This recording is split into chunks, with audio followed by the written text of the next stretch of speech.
Today, we're diving into one of the most debated topics in climate policy, carbon markets. So, what's the real story here? Are they a genius tool for change, or are they just a clever way for companies to look good without doing the hard work? That's what we're here to figure out. And this isn't some niche academic debate. This question is being asked in the halls of power, in corporate boardrooms, basically everywhere that matters. On one hand, you've got this incredible promise, a way to efficiently funnel billions of dollars into real, tangible emissions cuts. But on the other hand, there's this nagging fear. What if it's all just a loophole, a way for big polluters to just buy their way out of making the tough changes they really need to make?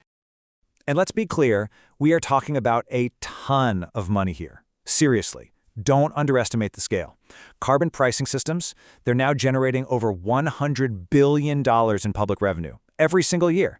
So yeah, this isn't some small-time experiment anymore. This is a massive global economic force.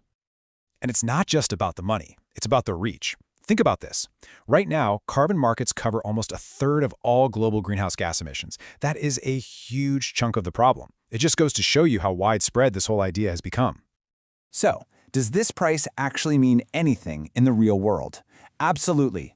In Europe's main market, for example, it costs a company about €80 every time they emit 1 ton of carbon.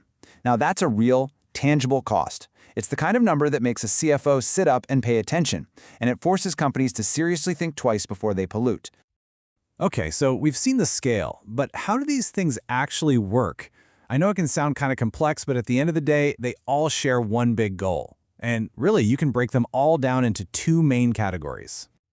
So, what's the big idea? At its absolute heart, a carbon market is just a system that puts a price tag on pollution. That's it.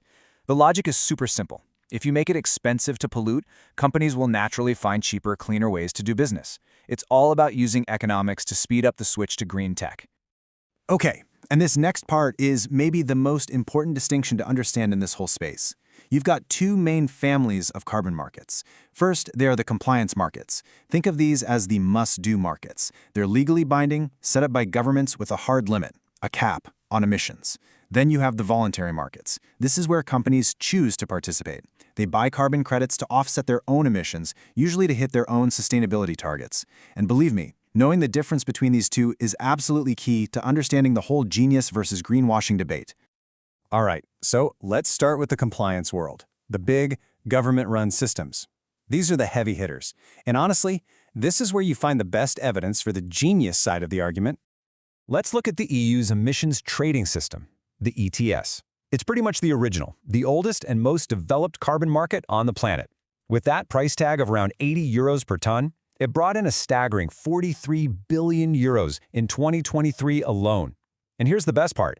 That money doesn't just vanish into a government budget. It gets put right back to work, funding green investments and new climate solutions all across Europe. And then you've got what many people call the sleeping giant, China.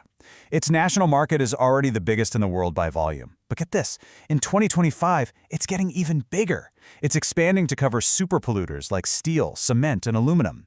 Just that one change is going to add another 3 times gigatons of CO2 coverage. I mean, the scale of that is just, it's hard to even wrap your head around. Okay, but that's only half the story. Now we have to flip the coin and look at the other side. Because that whole greenwashing argument, it really caught fire because of a major crisis that blew up in the voluntary market. The one where companies participate by choice, not by law. And wow, the numbers here really tell the story. Just look at this. In 2023, the value of that voluntary market just fell off a cliff. It dropped by 61%. This wasn't some minor dip in the market. This was a full-blown crash. And why? It all boiled down to a crisis of confidence. People simply stopped believing in the quality of what was being sold. So what exactly went wrong? Well, a series of bombshell investigations came out, and they raised some really serious questions. They focused on certain types of credits, especially these projects that were supposed to be protecting forests from being cut down. The problem was, the reports found that a lot of the promised emissions cuts just weren't real. They weren't actually happening. And that revelation, as you can imagine, shook the entire market to its very foundations.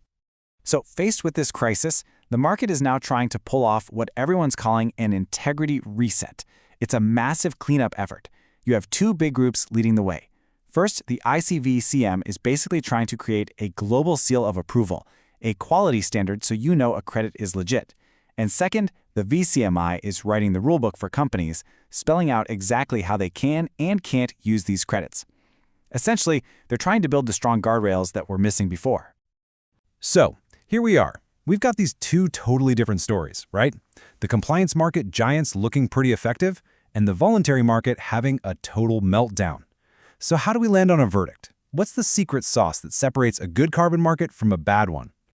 Well, it really boils down to three big tests. Think of them as a checklist for credibility. First up is additionality. It's a fancy word for a simple question.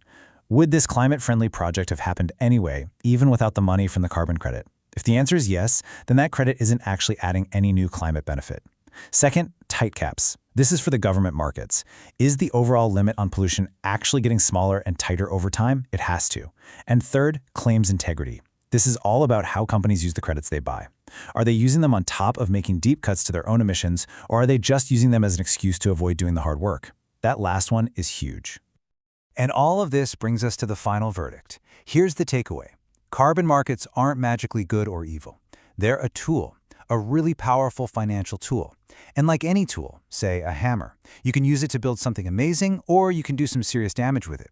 It all comes down to the design and the rules. If you have strong guardrails, you can steer billions towards real climate solutions. But with weak, flimsy rules, well, that's when you get a license to greenwash.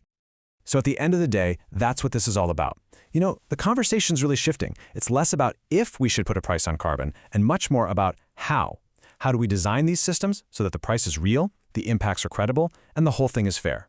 Answering that question, well, that's the real challenge ahead.